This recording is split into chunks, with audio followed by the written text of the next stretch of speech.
자, 그러시면은 오늘은 이제 병자일주를 한번 이제 보시자고요. 병자일주 여기 뭐 안 계시리라고 보고요. 병자일주 그러시면은 일단은 굉장히 점잖은 분들이에요.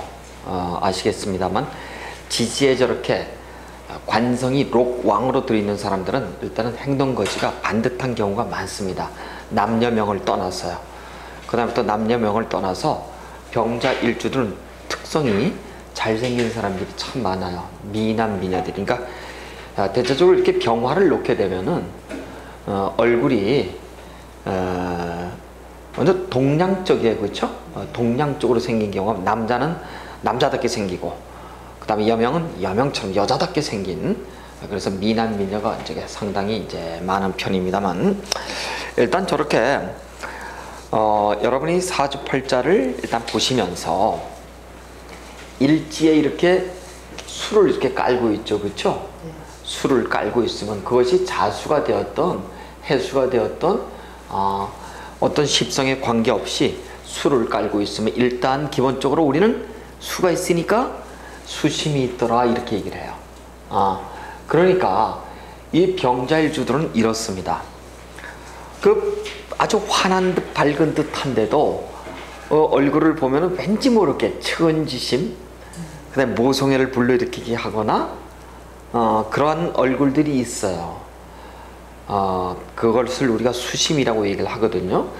다시 얘기해서 이렇게 병화는 양광이 비치죠. 그렇죠? 양광이 비치는 이 자수의 양광의 호수에, 이렇게 양광이 비치는 이 호수에 이렇게 이 호수를 가지고 우리는 묵지라고 얘기를 한답니다. 삼명통해에서 묵지라고 배우셨어요. 그렇죠? 이렇게 한 점의 묵지를 이렇게 놨기 때문에 이 사람들은 성정이 말이죠. 대단히 밝은 듯 하면서도 겉으로 드러나는 모습이 밝은 듯 하면서도 화사하고 한편은 어때요? 수심이 그득한 사람들이더라 이렇게 얘기를 하는 겁니다. 그래요. 그래서 사람들은 대체적으로 말이에요, 이렇게 성격이 밝고 그 다음에 관성이 이렇게 정관으로 놓여있기 때문에 행동거지가 밝고 그리고 대인관계가 원만하고 말이에요. 그런 사람들이 많으면서 한편으로서는 대단히 성격이 유순한 편인데도 그 일지의 그 묵지를 놔가지고요, 어떤 경우냐 하면은 이 묵지를 놨다고 하는 것은 이 양광이 비치는 이러한 자기 밑에 이 태양 밑에다가 하나의 흑점을 놨거든요. 이렇게 흑점을 깔고 있어요. 흑점을 딱 놨기 때문에 돋보이고 싶어하는 욕망들이 있죠. 그래서 사치성, 어떤 것을 장식하거나, 그래서 이것을 조금 달리 얘기하면 자신을 그냥 이게 돋보이고 싶은 어떤 그런 선민성들이 강한 사람들이에요. 그렇습니다. 그런데 이것이 묵지의 작용이라고는 하지만은 이렇게 병자일주들은 자기가 태양의 하나의 흑점으로서 돋보여야 되는데 그 돋보이는 것이 막히는 경우, 운에 의해서 이랬을 때는 폭발력, 어떤 굉장히 욱하는 성격들이 대단히 많이 드러나게 돼 있어요. 그래서 병자일주들은 조용한 듯 하면서도 이렇게 어떠한 경우 갑자기 성격을 돌변하는데, 그것을 가지고 우리가 여기서 사자성을 한번 배워볼까요? 이렇게 돼 있어요. 천간의 불의 아이콘은 이렇죠. 물의 아이콘은 이렇죠. 여기가 지금 비었지 않습니까? 이렇게.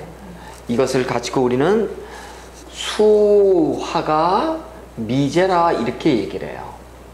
그렇죠. 수와 불이 미제로 이렇게 들어와 있습니다.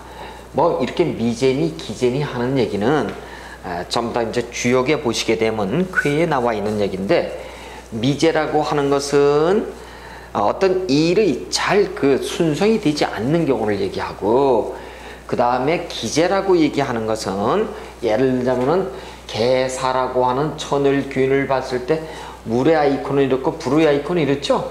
중간이 잘 이렇게 화합이 되는 경우가 있어요. 부딪히는 경우. 이것을 우리가 수화, 기제 이렇게 얘기를 한답니다.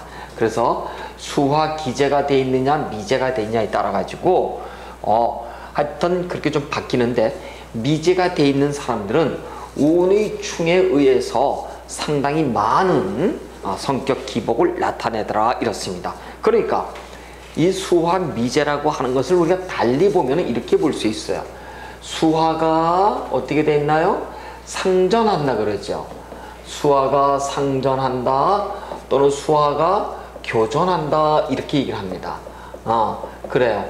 그래서 수화 상전, 수화 교전 이렇게 얘기해요. 자, 이렇게 봅시다. 금년에 대한민국의 국운을 볼게요. 보세요. 한국은 목의 국가입니다. 동방의 국가이기 때문에. 그래서 이렇게 간목이 들어오는 해에는 이렇게 일주라고 표현하면 뭐겠죠? 간목이 상관이 이렇게 운이 들어오는 한국 국운은 목생화의 상관에 운이 들어와 있어요. 그렇죠? 근데 12운성에는 여기는 토태가 사로 놓여 있죠. 그러니까 한국은 금년에 어떨까요?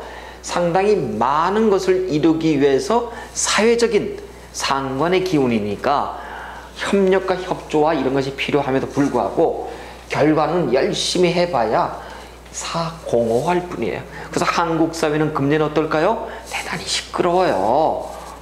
그러면은 이런 식으로 보자고. 작년이 개사년이야.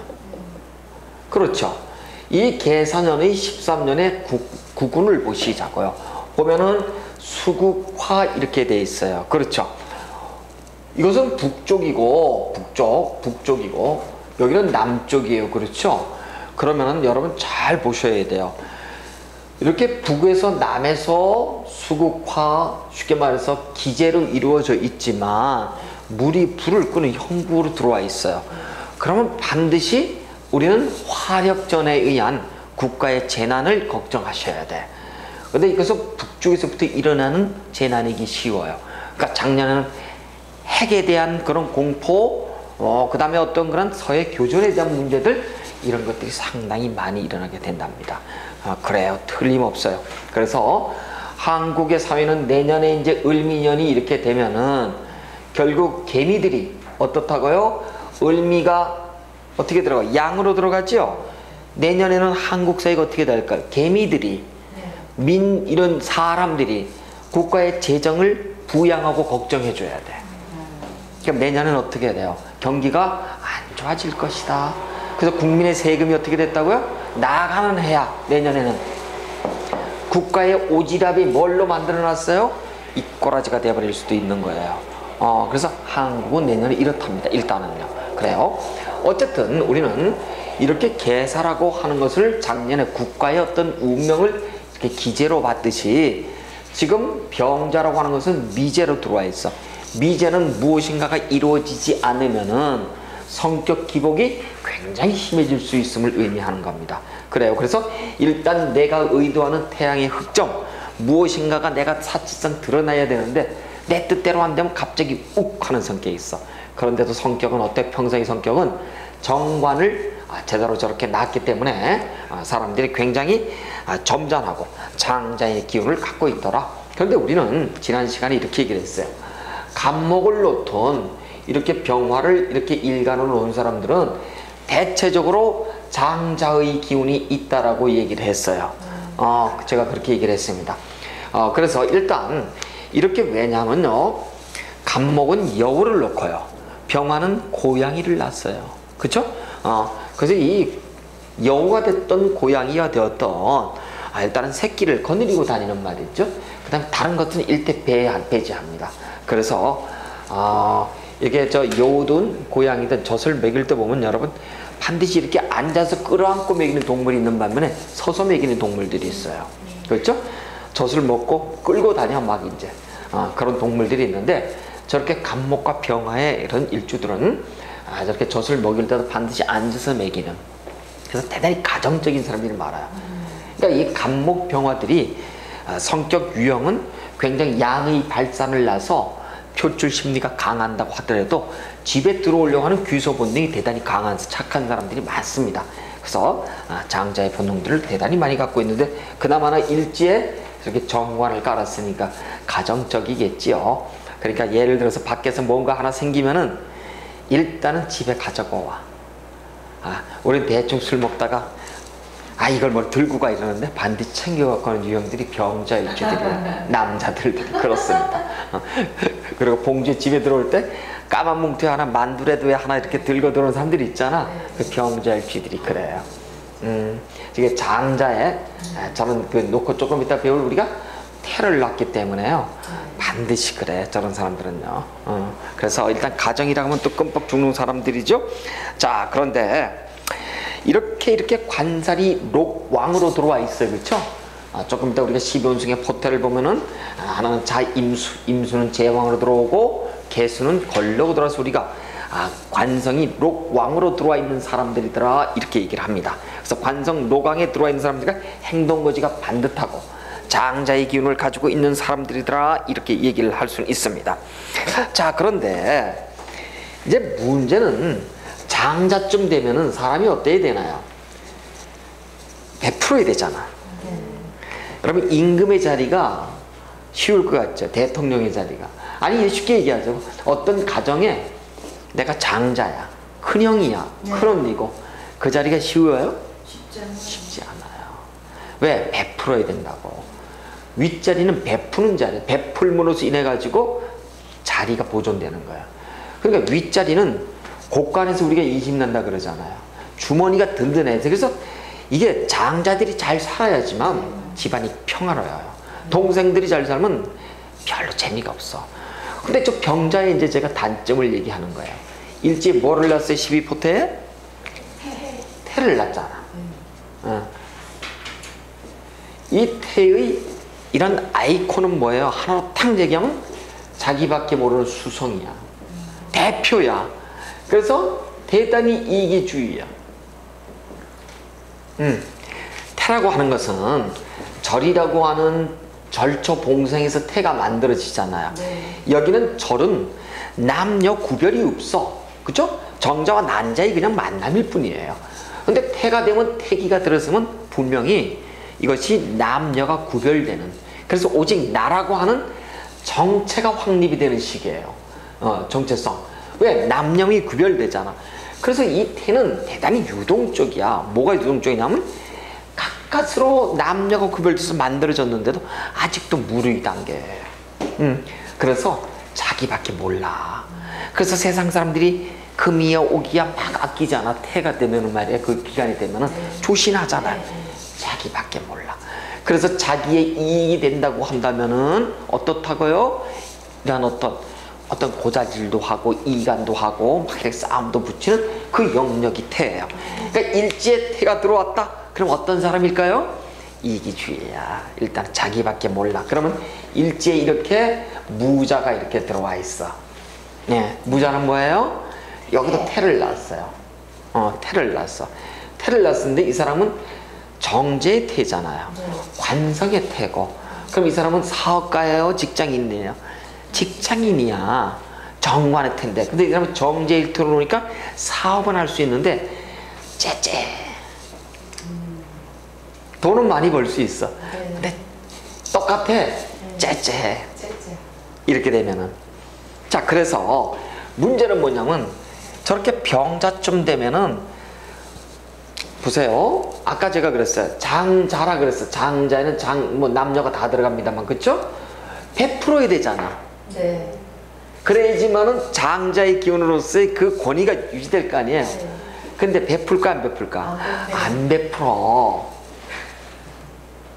그래서 병자를 장자로 둔 집안은 반드시 형제의 난이 있어. 왜? 신뢰를 안 해. 아셨나요? 네. 이게 무슨 이유냐면은 태를 낳았으니까 정관의 태니까 사람들이 굉장히 소극적이잖아. 예. 그러니까 전형적인 직장인이야. 근데 정관의 직장이 어디예요? 국록이잖아. 국가의 록을 먹거나 국영기업체에 있거나 공기업체에 있거나 했을 때 잘 먹고 잘 사는 유형인데, 누구만 잘 먹고 잘 산다? 나만. 좀 베풀어야 되잖아. 아니야, 그게 병자의 단점이에요. 그래서 병자는 아까 얘기를 했습니다만 양강이 호숫가에 비치니까 사람은 어떨까요? 대단히 점잖고 사람이 착해. 그 다음에 대인관계도 원만하고 생리실이 발라요. 그 다음에 잘생기고 미남미녀도 많고. 그런데 그 돈 씀씀이가 그래서 사람들이 싫어해. 저 사람들을 돈 때문에. 근데 병화를 낳았으니까 기본적으로 오지랖이잖아요. 네. 이 오지랖은 말이죠. 비례해. 뭐하고 비례한다고? 돈하고 비례해. 내가 어느 정도 쓰고 베풀고 했을 때 너 멋있다 그러는 거야. 근데 말로다가 이렇게 하면 사람들이 에이구 저거 그런단 말이에요. 그래서 이 장자라고 하는 것은 대통령이 됐든 임금이 되었든 베풀고 소통의 기준점이 돼야 돼요. 장자 장녀는 일단 동생들한테 베풀어야 돼요. 그래서 그걸 안 하기 때문에 병자일주는 반듯하게 행동을 하는 것 같은데도 상당히 욕을 많이 먹는 유형에 들어가더라 이렇게 볼 수가 있습니다. 그래서 일지태라고 하는 것은 우리가 어쨌든 자신밖에 모르는 그러나 대단히 이기주의적인 어떤 그런 대단히 그 다음에 이해타산적인 계산에 놓이는 그러한 좀 째찌한 사람들에 이렇게 속하는데, 문제는 태가 아까 제가 이 태를 가지고서 이렇게 좀 이기주의라고 얘기하고 수성이라고 했는데 아이콘 자체가 부활이에요. 부활이라고. 그래서 태는 말이에요. 일지에 태를 놓은 사람들은 어떠한 일이 있건 아주 어려움이 생기잖아요. 그러면 그 어려움을 겪을 때 누군가가 반드시 도와주는 사람이 생겨요. 이걸 가지고 우리가 이제 부활의 아이콘이라 그러거든요. 왜? 절에서부터 태로 왔잖아. 네. 양으로 가잖아요. 상속성까지. 그래서 반드시 태는 죽을 듯 하면서도 누군가의 도움이 생겨. 그래서 우리가 이제 여기를 보시면은 신살 중에서 뭐가 나와 있나요? 복성과 천복귀인 이렇게 나와 있습니다. 자, 그러니까 일지에 이렇게 천복, 그 다음에 복성 이렇게 나 있어요. 이게 전부 다 이제 귀인으로 들어가는데, 어느 쪽이든 간에 이제 여러분이 보시면은 귀인이라는 얘기는 굉장히 많습니다. 천을귀인부터 태극귀인부터 그 다음에 무슨 문곡귀인이 학당귀인이니 문창귀인이니 이런 얘기들이 많거든요. 근데도 병자일주는 천복의 복성귀인을 낳습니다. 그래서 태라고 하는 것은 사실은 어떤 면에서 모든 면에서 불확실하고 불투명하고 불리한 여건을 갖추고 있어요. 그런데도 불구하고 이렇게 정관의 태를 낳잖아요. 그러니까 반듯하게 공직에 공사직에 제대로만 들어가 있다고 한다면 반드시 성공을 해서 일생이 보장되는데도 불구하고, 어쨌든 태라고 하는 것은 부활의 아이콘으로서 그나마 이렇게 병자는 천복과 복성을 깔고 있기 때문에 직장, 업상만 대체가 된다면 어떻다고요? 평생 잘 먹고 잘 사는 유형에 속해요. 근데 이 사람이 이렇게 정관의 직업에 없어. 직업을 놓지 않는다고 보자고요. 그러면 팔자가 굉장히 곤곤해요. 왜? 이 정관 직업성이 태로 나 있다는 것 자체가 이미 직업의 불리함을 의미해요. 그래서 내 자식이 병자다. 누군가가 학생이 병자인데 왔어요. 오면 그 사람은 그냥 너는 라이센스가 되었던 공직에 있든 공기업체에 있든 그 셋 중에 하나야. 그거 아니면 일생이 관성이 왕으로 들어가고 태에 들어가면 직주 이동이 말도 못해. 피곤한 사람이야. 그래서 여러분 이제 내가 병자일주하고 특히 여명이 남명이 병자일주인데 여자가 병자일주하고 연애를 한다. 결혼을 조건으로 해서. 그러면 그 사람이 공부를 잘 하는지 못하는지 인성이 잘 발달되는지 안 되는지 그걸 봐야 돼요. 그러지만 라이센스를 딸 거 아니에요. 그렇지 않으면은 팔자가 곤곤해져. 아주 병자일주들은. 그래요. 그런데 이제 병자일주쯤 되면은 이제 예를 들어서 병자일주가 이런 경우를 우리가 한번 보시자고요. 여러분 이제 혹시 이거 우리 저번에 그 도하에서 배우셨어. 병자일주가 이렇게 돼 있는데 뒤에 합이 되는 거 있잖아요. 이렇게 보니까 신이 들어와 있고 또 밑에는 보니까 형이 들어온 경우가 있어요. 그렇죠? 묘로 이렇게 들어온 경우가 있어. 이걸 우리가 권랑도와 이렇게도 얘기를 했었어요. 그렇죠? 만약에 신묘시 이렇게 태어났어. 그럼 어떤 사주가 될까요? 신묘시에 태어나면 이 사람은 평생을 먹고 마시고 노는 사람이에요. 도움이 안 돼. 와이프 입장에선. 그러니까 와이프가 걷어먹여야 돼. 그래서 병자 일주들은 이렇게 이제 골랑 도화에 들어온 사람도 우리가 걸러내야 되지만, 일단은 사주의 인성이 잘 발달해서 이 사람이 공부를 통해서 라이센스를 가져갈까 못 갈까, 이것을 가지고 우리가 결정을 지어야 돼, 그 사람은. 근데 병자 일주는 사람은 잘생기고 점잖기 때문에 대충 호감이 가요. 근데 자칫해서는 만년 실업자로 놓이기가 쉽다는 것. 이것을 여러분이 아셔야 되는데, 사업하기도 그렇게 편치가 않아요. 사업이라는 것이, 왜냐하면 재성을 보시면은 재성이 대체적으로 절대 이렇게 사절로 들어가 있는 사람들이 사절이 안 됩니다, 대체적으로요. 그래서 병자 일주는 사업하기도 나쁜 일주들, 굉장히 나빠요. 그래서 아주 굉장히 조심해야 되는 일주 중에 하나다, 이렇게 볼 수가 있습니다. 자, 그러면 일단 이제 이렇게 관성이 이렇게 쭉 나와 있으니까 한번 우리가 쭉 한번 좀 보시자고요. 12운송에 일단 포태로 우리가 한번 보니까 이렇게 나와 있네요. 병자 일주는 먼저 관성을 한번 볼까요? 관성밖에 없어. 보니까. 네. 관성을 보니까 관성은 일단 자, 임수하고 개수가 이렇게 들어와 있어요. 물론 병자는 태를 낳고요. 임수쯤 되게 되면은 일단은 임자가 보니까 제왕으로 들어와 있습니다. 그렇죠? 제왕이고 뭐 둘 다 어떤 관성입니다만, 개수는 록, 걸록으로 이렇게 들어와 있어요. 그래서 우리 이것을 관성이 록왕이라고 얘기해요. 그렇죠? 근데 여기는 우리가 좌법으로 봐가지고 왕, 그렇죠? 제왕에 들어와 있고 록에 들어와 있어요. 어느 쪽도 록왕이 태궁에 좌하고 있다. 이해가 되셨죠?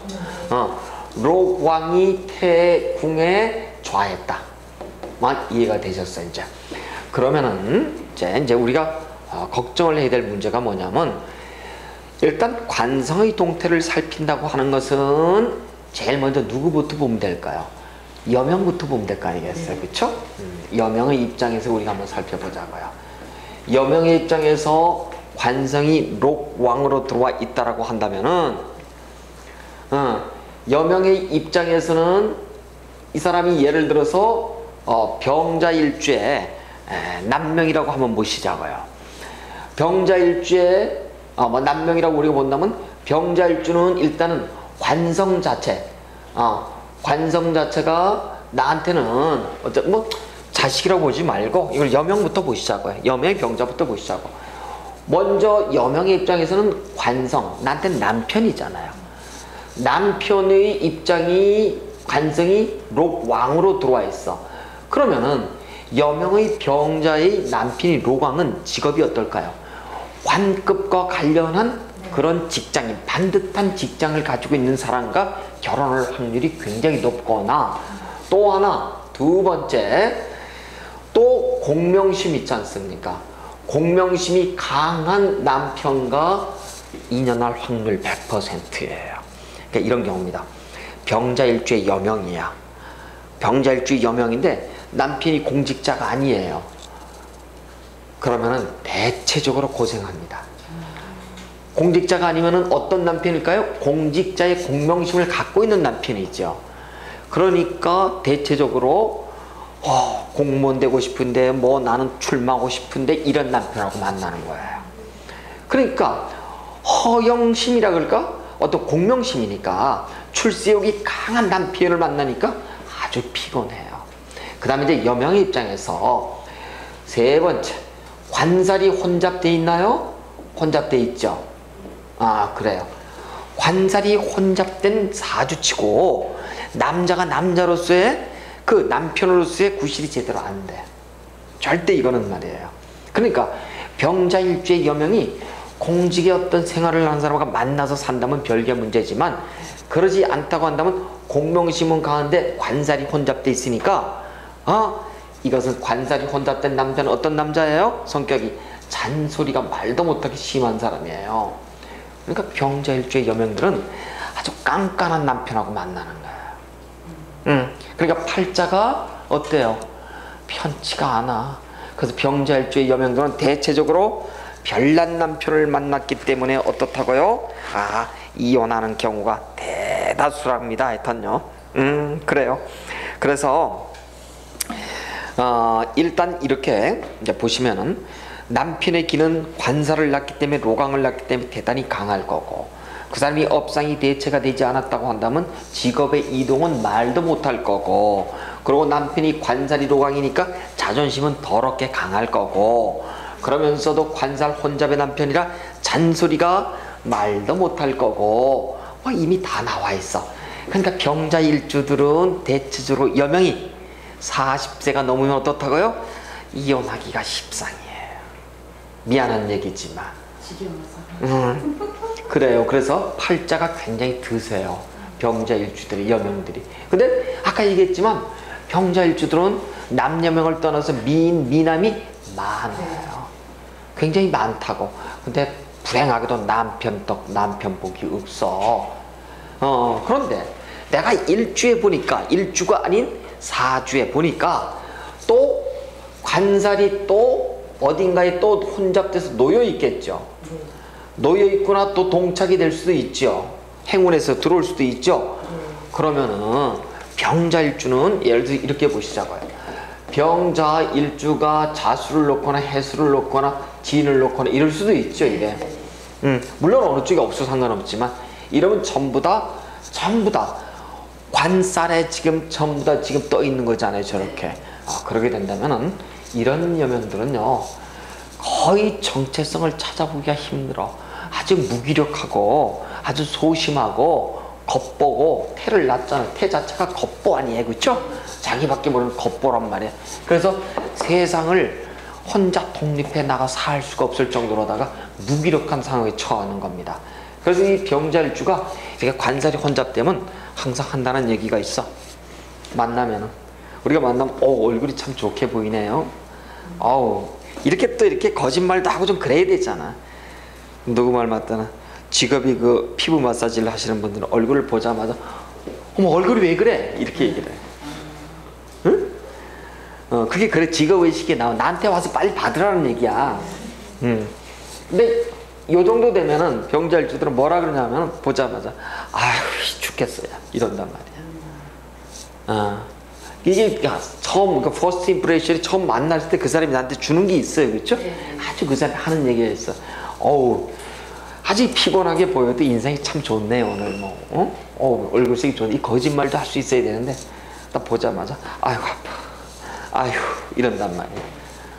너도 힘없고 나도 힘없긴 똑같은 거야. 그냥 대표적인 거예요. 이렇게 관살이 혼잡돼 가지고 저 테러 들어오면요. 그래서 우리가 만났을 때 상대를 기분 좋게 해주는 사람이 있어요. 네. 이 사람들은 식상이 깔려야 돼 일단. 식상이 깔리면 기분 좋게 얘기를 한다고요. 근데 저렇게 태에 들어오고 정관을 깔면 상대방이 들으면 일단 기분이 푹 가라앉아. 아이고 죽겠다 이러거든. 뭘 다 하려고 했어 내가? 아닌데도 안 뺏길 것처럼 자꾸 얘기를 하는 그런 사람이 있어.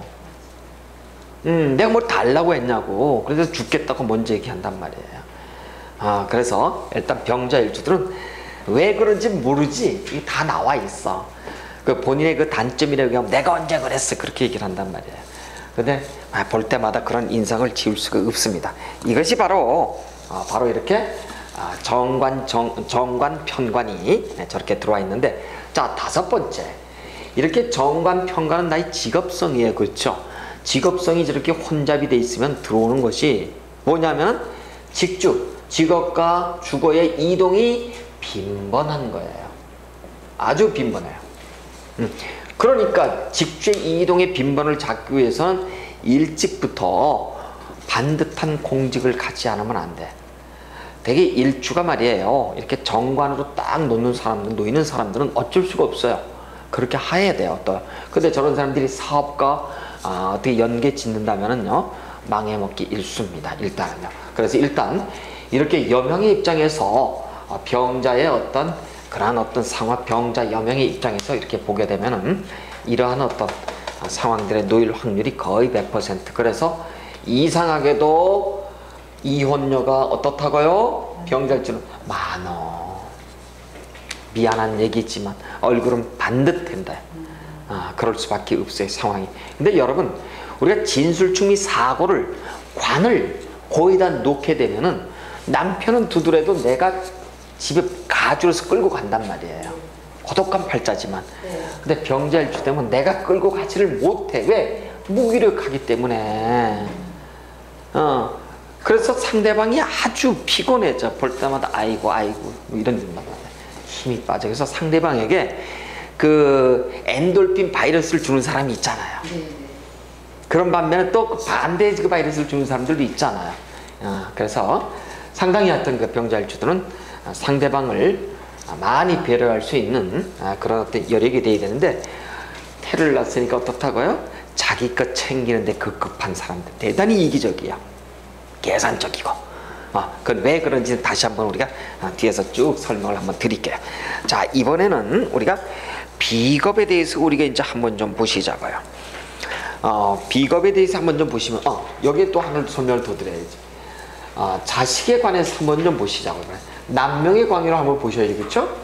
남명은 일단은 관성이니까 자식이잖아요.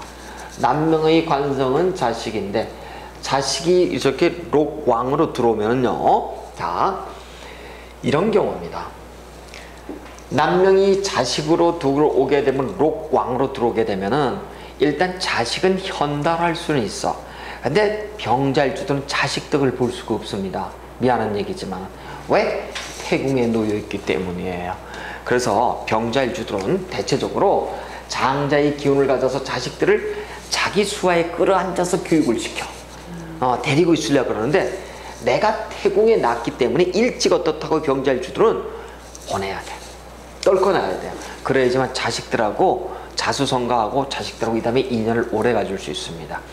그래서 이 병자일주 되면 자식을 외국으로 보내는 경우는 일찍 떨어져 보내면 자식하고 덕을 논할 수 있음이고, 자식을 장자의 기운으로 다 갖고 있으면 어떻다고요? 자식하고는 결국 악연이 되고요. 남명의 입장에서는 그렇습니다. 그래서 남명들은 이 혹시 강의를 들으시는 분들은 내가 병자일주라고 생각한다면 자식하고 일찍 떨어져 지낼 것, 이것이 자식하고의 성공, 그 다음에 부모하고의 유정을 나눌 수 있는 기준이 되는 겁니다. 자, 이렇게 해서 우리는 이렇게 관성이 이렇게 태에 들어와 있는 경우를 살펴봤고요. 이번에는 비겁에 대해서 우리가 좀 한번 좀 살펴보시자고요. 자, 이제 비겁이 이렇게 들어오게 되면요, 비겁 관성이 이제 저렇게 돼 있으니까, 하나만 들었으니까 보시자고요. 비겁 경우를 한번 보시자고요. 근데 이제 대체적으로 보면은 이제 그 병자든 신유든 을묘든 전부 다 그렇게 자오묘유가 왕지가 이렇게 딱 이렇게 들어와 있는 경우가 있지 않습니까? 이럴 경우에는 대체적으로 우리가 양간 하나만 가지고 이제 접목시키는 경우가 많아요. 그러니까 이렇게 양간 하나가 임자 제왕으로 들어와 있죠. 관성이, 그렇죠? 그러니까 병자일주들은 의외로 이렇게 공직이라든가 어떤 그 공기업체에서 성공하는 사람들이 굉장히 많습니다. 실제 그래요. 그래서 반듯한 직장을 갖는 경우가 대단히 많은 것이, 일단 양간을 우리가 제왕이 났기 때문에 이런 경우를 볼 수가 있는데, 이번에는 비겁을 보시자고. 비겁을 보니까 뭐 비견겁제라고 하는 것이 저렇게 이제 나와 있으니까, 하나는 이제 비겁을 보니까 비겁에 하나 정화가 있어요, 그렇죠? 정자는 철이죠, 그렇죠? 그러니까 비겁은 절대로 놓여 있어. 비겁은 절대로 놓여 있으면 이런 얘기입니다. 비겁 절대가 들어오면은 자존심은 강한데 대단히 소심해. 소심하고 어떻다고요? 겁이 많아요. 근데 자존심은 강해, 일단은. 자, 그런데 비겁은 나한테는 형제잖아요. 형제 우애가 있다 없다? 형제 우애가 대체적으로 없어. 그 다음에 형제가 나한테 덕을 준다 안 주다? 힘들어요. 그래서 병자일주쯤 되면은 형제는 많을 수는 있지만 형제 우애가 그닥 좋지가 않아. 그래서 형제가 어떻다고요? 형제가 대체적으로 무기력해. 그럴 수밖에 없어요. 그래서 마음만 말이에요. 형제 관계에 대해서 논할 수 있을지 모르지만 실제 도움을 주거나 받을 수 없는 무기력한 상태에 놓이기 쉽더라. 그래서 특히 이게 병자를 이렇게 맞이로 두거나 둔 경우에는 그 형제들이 싸움을 많이 한다고 제가 아까 그랬어요. 그렇죠? 그럴 수밖에 없어요. 왜? 여기가 욕을 먹는 진원지와 베풀지를 않기 때문에 그래요. 근데 내가 직업이 반듯하면 괜찮은데 직주 이동이 굉장히 심한 경우에 들어가기 때문에 그러면서도 비겁이 절대로 들어와 있으니까 형제들이 대체적으로 도움을 주지 못하는 무기력한 상태에 들어와 있더라. 이렇게 우리가 보시면 될 것 같아요. 자, 그 다음에 이제 비겁이 절대에 들어오면은 여러분 한 가지를 반드시 알고 계셔야 돼. 비겁이 절대에 들어오면 어떤 심리가 있냐면은 선민의식이 있어요. 선민성이 있어. 이걸 가지고 우리가 여유토강 이렇게 얘기한답니다. 굳이 한문으로 얘기하면. 여유토강이라는 것은 이런 한문에다가 여유에다가 토에다가 강자를 이렇게 쓰죠. 강자를 이렇게 쓰는데 여유토강 이렇게 쓰는데 다시 얘기해서 쓰면 뱉고 달면 삼키는. 그러니까 나보다 못난 사람이 있으면은 그걸 조금 하대하는 경향이 있어요. 이것이 바로 선민성이에요. 그것이 바로 비겁이 절대로 들어왔을 때 그런 경우가 굉장히 많답니다. 그래서 일단 병자 일주쯤 되면은 일단 사람을 약간 차별화하는 경우가 없지 않아 있어요. 그래서 일단 저거에 어쩌다 치더라도 그러한 어떤 기분이 있고요. 자, 그 다음에 이번에는 식상에 대해서 우리가 한번 더 보시자고요. 자, 식상이 이번에는 어디로 들어와 있나요? 식상을 보시자고요. 식상을 이제 한번 보시자고. 식상은 당연히 보니까 토의 영역인데 하나는 무토의 영역이고 하나는 기토의 영역이더라. 보니까 무토라고 하는 것은 무토가 자수를 보게 되면 어떻게 되나요? 태에 놓이고, 기토가 자수를 놓으면 화토동법이잖아요. 그렇죠? 화토동법에 의해서 보니까 절로 들어와 있더라. 그러니까 결국은 식상이 절태로 들어와 있어요. 남명의 입장에서 관성이 절태로 들어오게 되면 자식을 일찍 어떻게 하라고요? 외국에 보내라 그랬잖아요. 남명의 입장에서 관성이 자식이잖아. 이번에는 식상은 누구를 기준으로 해볼까요? 자식부터 보시자고요. 여명부터 보시자고요. 여명의 식상에 절대로 들어와 있다면 산액이 있다 없다? 기본적으로 있어요.